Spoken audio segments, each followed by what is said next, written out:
In today's video, we are sharing our quarterly net worth update. This one is as of June 30th, 2022. We do these every single quarter in the spirit of transparency to hold ourselves accountable publicly and also just to keep tabs on our wealth building progress. So let's get into it.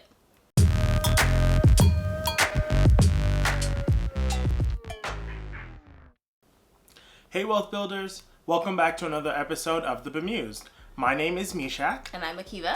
And on this channel, we talk about all things personal finance for young adults just like you and us. So if you're into that kind of thing, go on and hit that big red subscribe button and come join the squad.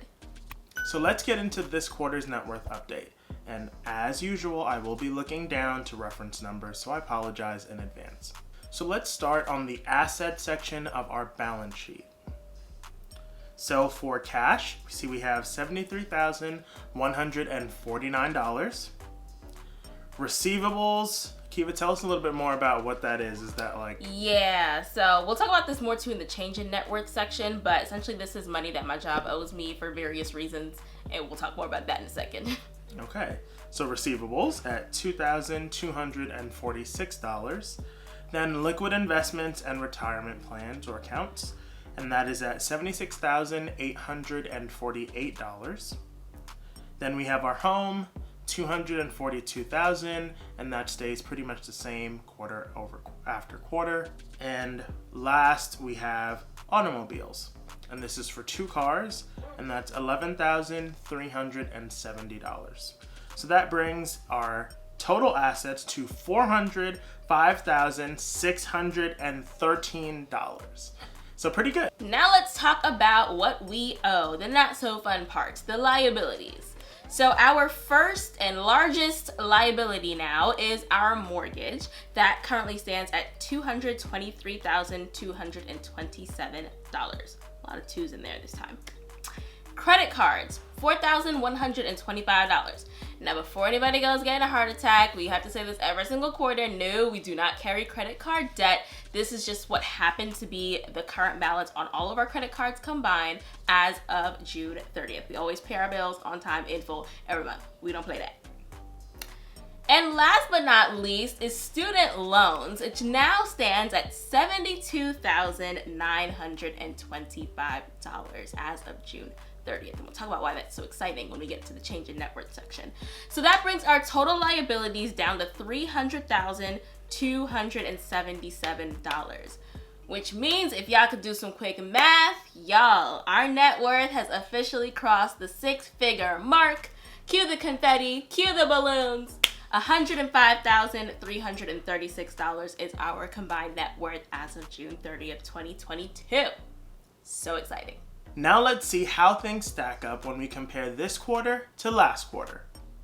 So let's start with our assets, and let's go down to cash reserves. So we saw a 44% decrease in our cash, which equates to about $57,551. And the reason why what happened this quarter was we paid $60,000 off on our student loan debt, and we also made a $10,000 investment. And although that was $70,000 that went out the door, we were actually saving at a much faster rate, so it wasn't an exact even $70,000 decrease in cash. Yeah, you guys will probably be very happy to hear that our cash has decreased so much. Next, going down to receivables. So this saw a 29% decrease, which was about $899. And again, like you mentioned a little bit earlier, Akiva's job owed her some money. And plus there was a little bit of student loan receivables in there, and that was from Akiva's job. They instituted a new benefit this year. So she was waiting on some checks to go through. So that's why there was a decrease there. Yeah, it got lost and it got returned to sender. A whole bunch of stuff. So the point is the money was there. It was ready to be applied. So that's why I put it in receivables, because it should have been applied a while ago. It just didn't end up doing that because logistical reasons. Next, down to liquid investments and retirement plans. So we saw an increase of about 5%. So that's $3,780. Y'all are probably like, how? Aren't the markets down? What happened? How are y'all up? We actually put a $10,000 infusion into our investment line item, as we mentioned before, while $10,000 went out in cash. So it really went down about $6,200 if we hadn't done that, but because we made that $10,000 investment, that's why things again kind of balanced out a little. Next, down to our home, no change there. That always remains the same. We're holding at the purchase price at this moment, and again, from previous quarters, we've mentioned that we actually think we can get a little bit more if we were to sell the home as of today, but we're keeping it consistent. You know it's real when you start getting offers in the mail talking about, oh, do you want to take out a home equity on a credit? I'm like, I didn't even know we had enough equity to do that, but thank you. So yeah, our property values must have gone up some way somehow, I'm sure. Then when we go down to our automobiles, and again, this is for 2 cars, we saw an increase of about 4%, which is $450. And these are 2 used vehicles. So we're, again, this is something that it fluctuates quarter to quarter. Sometimes it's down, sometimes it's up. This time it's up. But overall, we saw a decrease in our assets. It went down about 12%, which equated to $54,220. So that's pretty big loss there, but again, we had some pretty big spends this quarter. So interested to see how the liability section will compare.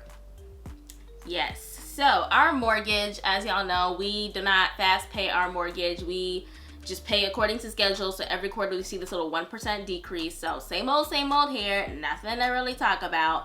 Credit cards, again, this just happened to be what the balance was as of June 30th. So there was $178 more on credit cards than there were last quarter. But again, inconsequential, not a huge deal.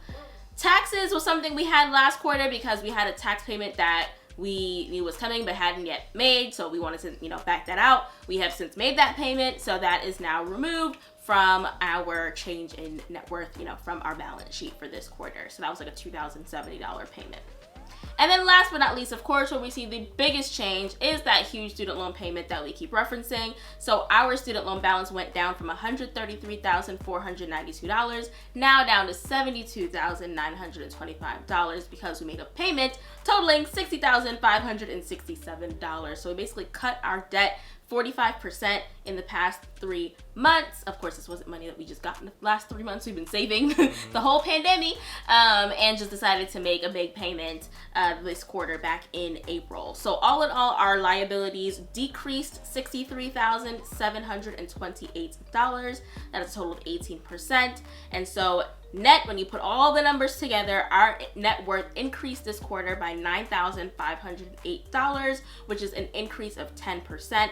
Like we mentioned last quarter, we were at $95,828. This quarter, we're at $105,336. So we officially, reached another net worth milestone in our first 6 figures of net worth, which is really, really exciting, especially when you look at where we were 3 short years ago, or even, I think we got net worth positive in actually, I think exactly a year ago is when we became net worth positive, June of 2021's net worth update, right? And since we've started tracking our net worth at the beginning of 2019, down when our net worth was negative 6 figures, right? To now be positive 6 figures is really, really exciting.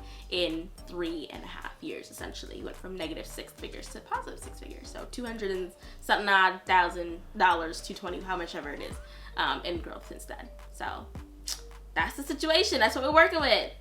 Yeah, and it's been, honestly, for me, really mind-blowing. And I would really encourage those of you out there to track this on a monthly, annually, whatever you want to do. Just track your net worth, because it's interesting for me to look back at this and really see how far we've come, and to also really have a visualization, a graph of what's happening with our cash flow and all of that stuff. So it's pretty cool, our net worth. So now you all know what's happening in terms of our net worth. If you're interested to learn more about the detail, how it is, like what are the things that we're actually doing to make these net worth strides, I want to invite you to join our free webinar. It's called the Financial Freedom Formula, How to Build Wealth Without 6-Figure Salaries, which is what we have done, over the past 3 years. Without making 6 figures, we've had a 6-figure net worth increases.